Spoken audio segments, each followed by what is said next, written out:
welcome to another video. Today's video I'm going to show you the final product of the underbody restoration, and I am freezing my nuts off.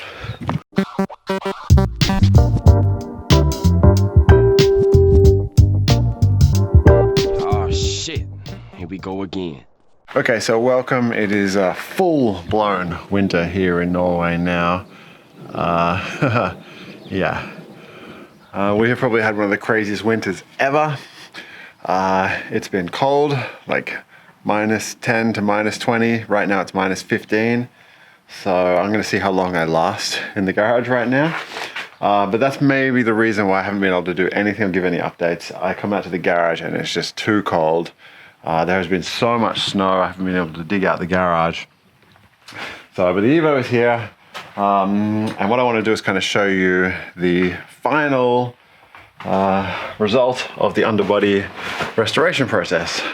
I can't remember where I was in the last video, where I was up to, but it's basically done. The car obviously isn't. There's quite a few things still missing on there, but I will explain that in just a second. But let's go underneath and have a look. So yeah, exhaust is back on and we can start to see everything. It's going to be maybe kind of hard to look. I'd love to actually be able to show you while the car is on a lift, but I don't have that luxury. But yeah, the underbody turned out amazing. It looks fantastic. This is just like, as I said in the last video, it's like a hard shell. It's kind of got like a smooth texture to it as well, so I kind of feel anything that gets on there, any moisture, it's not going to sit on there, it's just going to kind of run off. So it's going to do a great job of protecting it. So massive cheers to the guys at SR Auto Bodies for this kit. As we go further up, we get to see all the bolts that I had zinc plated. Everything is powder coated, covered and protected. The fuel tank done in the Raptor liner as well, looking awesome. I am missing one little bracket here for the ABS. I got to go up and get that from my buddy Chris Robin. So that's one thing that has to be done. If we go up here looking at the, we'll go over the other side and look at that suspension actually. Back here. We also have the RS rear diff conversion. I had all of the bolts for the diff cover zinc plated as well. And yep, the RS rear axles. And everything is torqued up. The sway bar's back in and looking nice. And this, the rear wheel arch. The fuel tank filler pipe also wrapped aligned. The shield for it powder coated. Pretty much brand new Öhlins coilovers. I kind of cleaned them up as much as I could. And yeah, everything just looking real nice. Nice and clean. It's going to be hard to drive this. It's going to be fun trying to keep it nice and clean, but I mean, as long as it's protected, really. I just can't wait to actually drive the car. Don't know if I said it last time, DBA rear rotors on there. So yeah, the brake calipers came out looking amazing. I've also thrown brand new endless brake pads in there too. Thought I'd upgrade those at the same time. Let's have a look in here. So I painted the fuel lines as well. Had all the fuel line brackets powder coated with new hardware. Yeah, so this was, I don't know, how long was it? Like maybe 9 months of work to get it this far. So it wasn't easy. You know, it took its toll on me, I'll be honest. And that might be another reason I've been working on the cars, because I was kind of feeling a bit burnt out. I had the same thing with the Zafira, you know, I was just over it. I just didn't want to look at it anymore, I was finished. So I didn't want the same thing to happen to this, so that's why I've kind of taken a bit of a break. But yeah, front wheel arch, all done. I got brand new wheel arch liners as well. The old ones were just broken in lots of places from the last owner running the wrong offset wheels and tires on there. So yeah, looking so good. I kind of wish with the front end now, it's kind of a shame because you can see some of these old nuts and hardware that I didn't have zinc plated, and then drove it in the winter, and that is what the winter does in Norway. So things don't last. So this car will never be driven in winter as long as I own it. So yeah. So you can also see up here the AYC pump. All the brackets powder coated and the hardware zinc coated. So these two lines here would have run to the rear diff, but they've been blocked off. We only have the one, and that's running to the front transfer case. This I need to bleed as well. I'm not too sure what's going to happen. I'm guessing the lights are all going to come off on the dash saying there's a problem because this has been blocked off.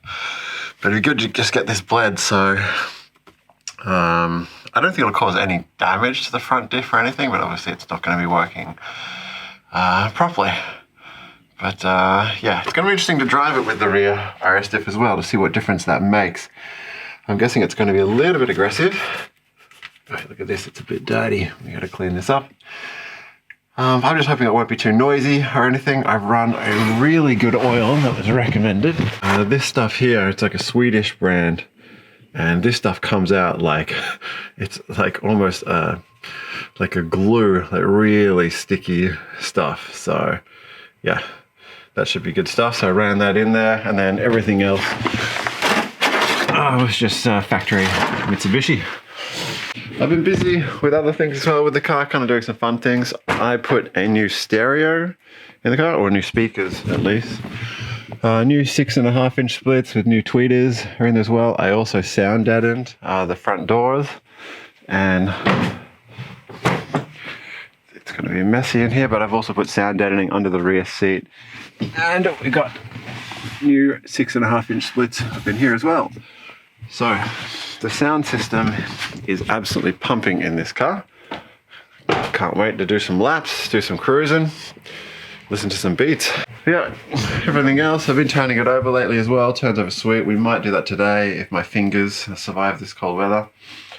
But yeah, the goal today is I want to get the side skirts back on and maybe even lower it down and get it back on 4 wheels, which would be amazing. So I can kind of move it forward and get some space back in the garage. I also want to see when it's on 4 wheels if I can try and torque up some of the bolts in the rear suspension arms. I haven't torqued them up because they've got bushings in there, and I know it's recommended not to torque them up while there's no force on there. So once it's back on 4 wheels, I can try and torque them up. So try and do them, but my fingers are already freezing. It is so cold. This is just the life of being a car enthusiast in Norway with a garage that's not insulated or any type of heating. That's just what you got to put up with, and you've got to grin and bear it. But it is not easy. But at least it's a nice, beautiful winter's day today. So let's get these side skirts on.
Okay, slight complication.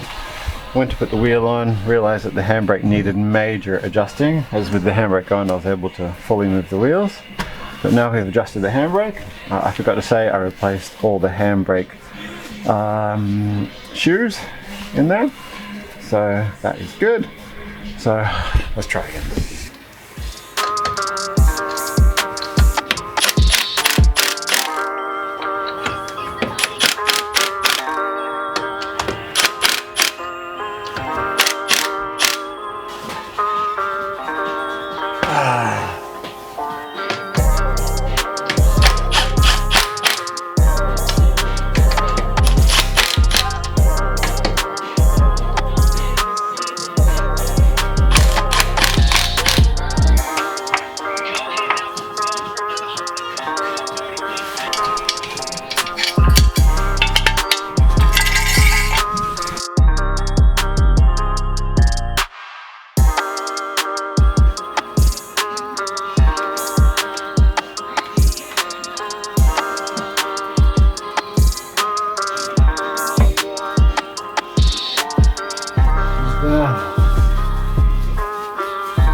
Okay, it's so cold. I can't believe how low it is. It looks so weird with it. It's so funny, it's just so weird to have the engine sitting so low. I'm used to sitting it up here. Anyway, I've left the backup on blocks. Turn this music off, otherwise I'll get a strike. Yeah, I left the backup on blocks, so hopefully I can get underneath here, and it looks like I can, to tighten up those bolts. But right now I'm gonna leave it till tomorrow because it is just too cold and I'm absolutely freezing. So I'll see you tomorrow. Okay, welcome back. This is gonna be very short as we got some bad weather rolling in, and it's kind of warmed up a little bit, so it's starting to rain, and it's not a nice place to be. But a wrap up from yesterday, amazing. Side skirts back on, wheels back on. Managed to adjust the handbrake as well. Kind of forgot to do that when I replaced the new shoes that went on there. But absolutely stoked. The car is off jack stands. It has been 10 months that this car sat on jack stands. So finally we're on 4 wheels. We are rolling, baby. Yeah, so the only things left to do now is wheel alignment. And I just need to torque up some of the bolts, just a general overall check up of all the torque of the bolts and nuts in the rear end, and I'll do the front end as well. And then that's it, really. Like, it's done. It can be drivable. Obviously, there's going to be probably a few little issues after driving we might have to fix, but we won't find that out for quite a while because we're going to be looking at months and months of winter. So, yeah, it'll be in here. But I might try, if the snow goes away, then I might try and transport it to get the wheel alignment done. But in the meantime, it's gonna be sitting here and I might do a few other little fixes on it, and that'll be a new video. But thanks for watching again. Sorry it's been so long, but positive update on this. Except for the weather, the Evo is good. So thanks for watching, and I'll see you in the next video, and it may be a huge update coming very soon.